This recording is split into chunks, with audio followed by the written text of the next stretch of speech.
मनोवैज्ञानिकों ने यह साबित कर दिया है कि जो भी चीज आप पाना चाहते हो, उसके बारे में आप जैसा सोचते हो वैसा आप पाते हो। जो भी आप बनना चाहते हो, उसके बारे में आप जैसा सोचते हो वैसा आप बन सकते हो। जैसा भी बदलाव आपके अंदर लाना चाहते हो, उसके बारे में आप जैसा सोचते हो वैसा ही बदलाव आपके अंदर आते हैं। जी हाँ दोस्तों, मैं हूँ सुरेश बावरवा। आज बताने जा रहा हूँ कि इस सोचने की, कल्पना करने की, महसूस करने की, मन में वास्तविक चित्र देखने की प्रक्रिया को कहा जाता है मनोचित्रण यानी विजुअलाइजेशन। विजुअलाइजेशन एक पावरफुल टेक्निक है जो हमारे सबकॉन्शियस माइंड के पावर का सही से उपयोग करने में हमारी मदद करता है। शायद आपको सवाल होता होगा कि आखिर सबकॉन्शियस माइंड क्या है। तो चलिए शॉर्ट में जानते हैं सबकॉन्शियस माइंड क्या है। सबकॉन्शियस माइंड का मतलब है अर्ध जागृत मन। मन के दो प्रकार होते हैं। पहला है जागृत मन यानी कि कॉन्शियस माइंड, जो सिर्फ जब हम जागृत अवस्था में होते हैं तब ही कार्य कर सकता है और उसके पास सिर्फ 10% ही पावर होता है।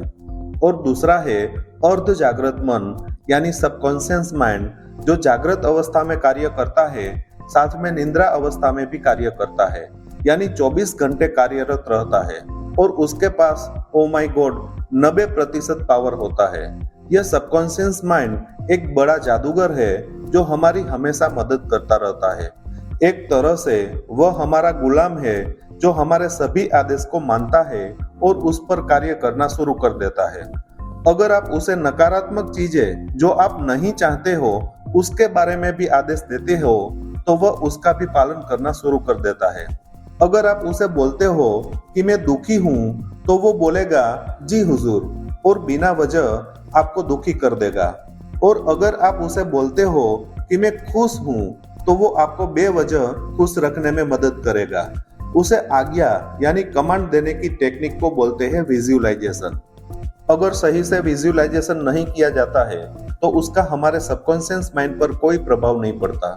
अगर गलत तरीके से विजुअलाइजेशन किया जाता है तो नुकसान भी हो सकता है।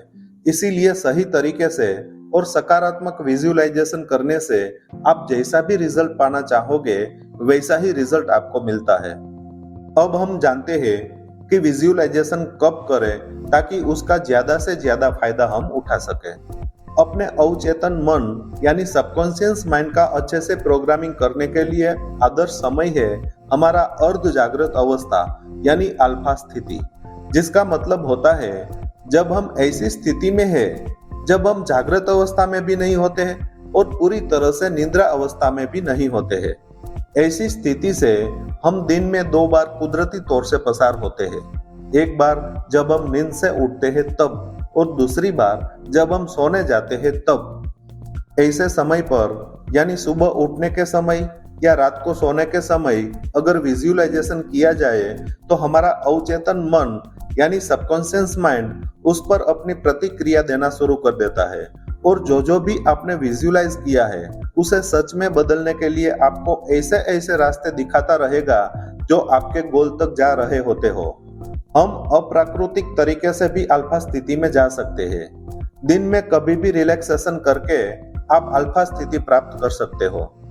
अब जानते हैं कि विजुअलाइजेशन कैसे करें।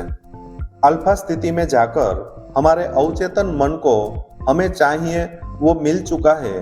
हम जैसा बनना चाहते हैं वैसा बन चुके हैं। हम जो भी समस्या से मुक्ति पाना चाहते हैं उससे मुक्ति पा ली है।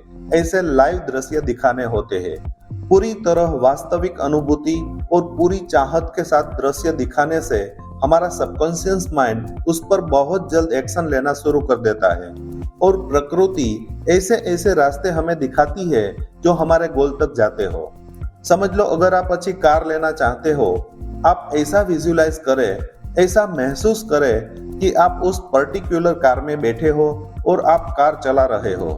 अगर आप एग्जाम में टॉप करना चाहते हो तो ऐसा विजुअलाइज करें, ऐसा महसूस करें कि आपका रिजल्ट आ चुका है और आपने क्लास या स्कूल में टॉप रैंक से एग्जाम पास की है।